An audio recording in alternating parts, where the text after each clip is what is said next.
దివ్యవాణి TV ప్రేక్షకులందరికీ శుభోదయం. యేసుక్రీస్తు పరిశుద్ధ నామంలో ప్రియులారా, మీ అందరికీ స్వాగతం, సుస్వాగతం.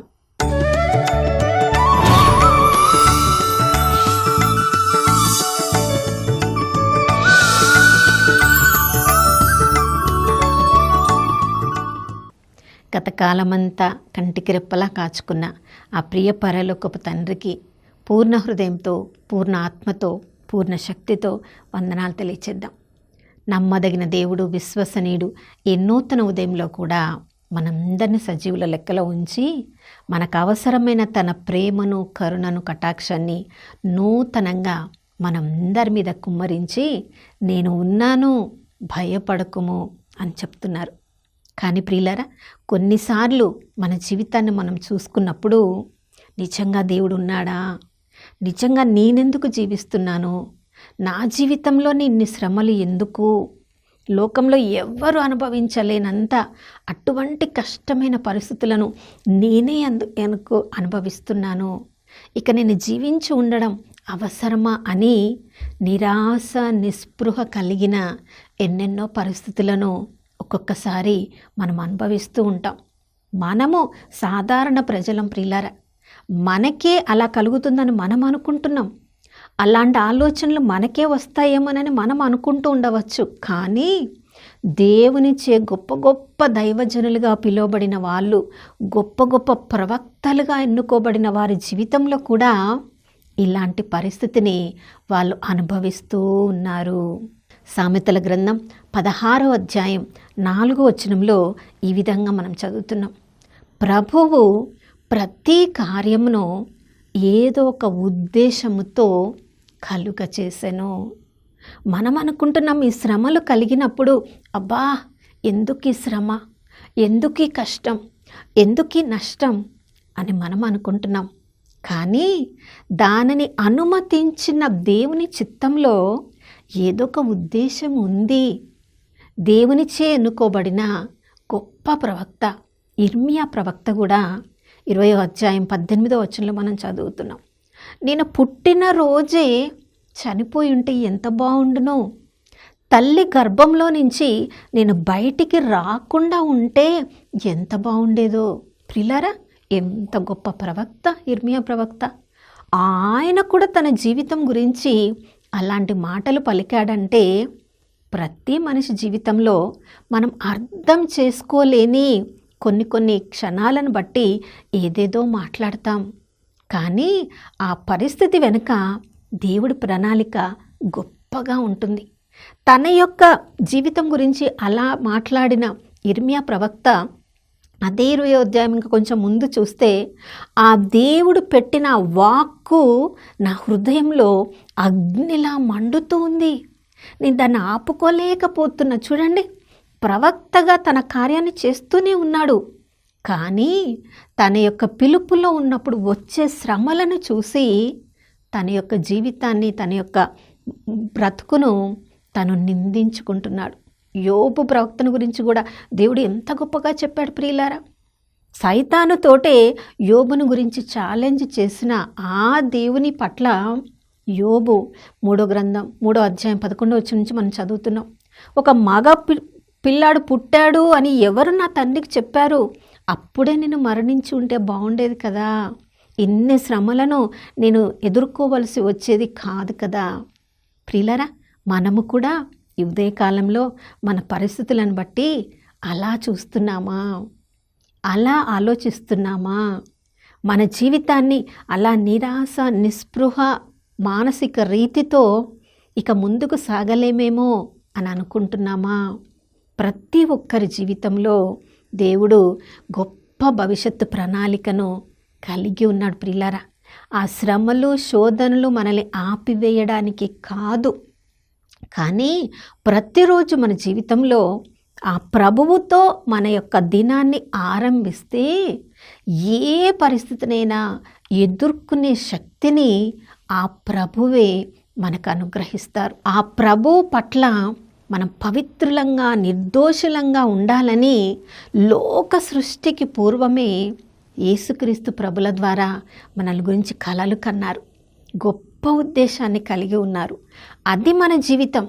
కానీ చూడండి, ఎంతో విజ్ఞాని అయిన సొలొమోను రాజు కూడా తన జీవితంలో అన్నీ అనుభవించానని చెప్తున్నాడు. ఉపదేశకుడు గ్రంథం 2వ అధ్యాయంలో 4వ అధ్యాయంలో మనం చదువుతున్నాం.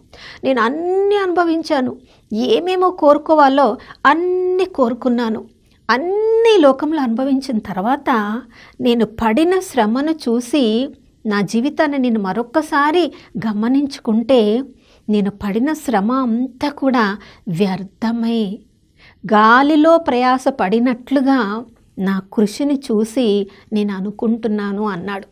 అనుభవించేటప్పుడు అనుభవించాడు, కానీ ఈ లోకంలో ఉన్నదంతా కూడా ఒకరోజు నేను వదిలిపెట్టి పోవలసిందే అనే సత్యము గ్రహించిన తర్వాత, అయ్యో ఇది అంతా కూడా వ్యర్థమే, ఈ జీవితం అంతా కూడా వ్యర్థమే అని సత్యము తెలుసుకొని తన జీవిత సారాంశాన్ని మనందరితో పంచుకుంటున్నాడు. ప్రియులారా, మనందరి జీవితంలో కూడా మన పరిస్థితుల మీద మన దృష్టిని పెట్టి దానిలో మన జీవితాన్ని కొనసాగిస్తున్నామా, లేదా నా పట్ల దేవుడి యొక్క ఉద్దేశం ఏంటి, దేవుడి యొక్క గొప్ప ప్రణాళిక ఏంటి, ఆ ప్రభువులో ప్రతిరోజు మన ఉద్దేశాన్ని తెలుసుకొని దాని ప్రకారం జీవించడానికి ప్రభు కృపను ప్రతిరోజు మనం పొందగలిగితే, కొంతమంది జీవితాలను చూస్తే ఏదో బ్రతుకు తెరువు, ఇక బ్రతకాలి అన్నట్లుగా పనిచేస్తూ ఉంటారు.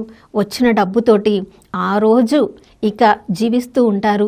రేపటి గురించి వాళ్ళు ఆలోచించరు. మరికొంతమందిని చూసినప్పుడు ఇక కష్టపడడానికే వాళ్ళు ఈ లోకంలో పుట్టారేమో అన్నట్లుగా కష్టపడుతుంటారు. ఈ లోకంలో పెద్ద పెద్ద భవనాలను కలిగి ఉంటారు. రకరకాల విలాసవంతమైన జీవితాన్ని వాళ్ళు జీవిస్తూ ఉంటారు. ఈ లోకంలో కీర్తి ప్రతిష్టలు పొందడానికే వాళ్ళు ఈ లోకంలో జీవిస్తున్నారేమో అన్నట్లుగా, లోకమే సమస్తం అన్నట్లుగా వాళ్ళు జీవిస్తూ ఉంటారు. ఇంకొక రకం వాళ్ళు ఉంటారు ప్రియులారా, సమర్పణ జీవితాన్ని కలిగిన వాళ్ళు. జీవించినది నేను కాదు, క్రీస్తే నాలో జీవిస్తున్నాడు. రోమీలకు రాసిన లేఖ 12వ అధ్యాయం 2వ వచనంలో ఆ విధంగా జీవించాలని అపోస్తలుడైన పౌలు ద్వారా ప్రభు మనందరినీ కోరుకుంటున్నారు. ఈ లోక ప్రమాణములను మీరు అనుసరించవద్దు, దేవుడికి ప్రీతికరమైన వాడుగా, దేవుని యొక్క సంకల్పమును తెలుసుకునే వారంగా, దేవుని యొక్క ఉద్దేశంలో జీవించే వారంగా ఈ లోకంలో మనం జీవించాలి. ఆ విధంగా జీవించినప్పుడు కష్టాలలో, నష్టాలలో, శ్రమలలో కూడా సంతృప్తిగా మనం జీవిస్తాం. ఆ ప్రభువు ఆ సమయంలో మనలో ఉన్నారని, ప్రభు ఉద్దేశం మన ద్వారా నెరవేర్చబడుతుందని మనం సంతృప్తిగా జీవిస్తాం ప్రియులారా. ఆ విధంగా ప్రభు యొక్క ఉద్దేశము ప్రతిరోజు మనం తెలుసుకోవడానికి కృపను అనుగ్రహించమని, ఆ ఉద్దేశం ప్రకారం జీవించడానికి ప్రభు మనల్ని అభిషేకించమని ప్రార్థించుకుందాం. నాతో కలిసి ప్రార్థించండి. పరిశుద్ధమైన దేవానికి స్తోత్రములు తండ్రి.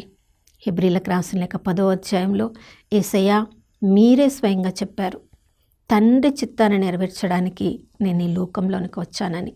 ఒక బలిగా నన్ను నేను అర్పించుకోవడానికి, సర్వ మానవాళి పాప క్షమాపణకై నేను ఈ లోకంలోనికి వచ్చానని, ఆ తండ్రి చిత్తాన్ని నెరవేర్చడానికి నేను ఎల్లప్పుడూ ఇదిగో తండ్రి నేను సిద్ధంగా ఉన్నానని చెప్పారు ప్రభా. ఆ ప్రార్థన మాకు కూడా నేర్పించండి. మా అందరి జీవితంలో తండ్రి ఉద్దేశం ప్రతిరోజు మేము తెలుసుకోవాలి. తండ్రితో మేము సమయాన్ని గడపాలి.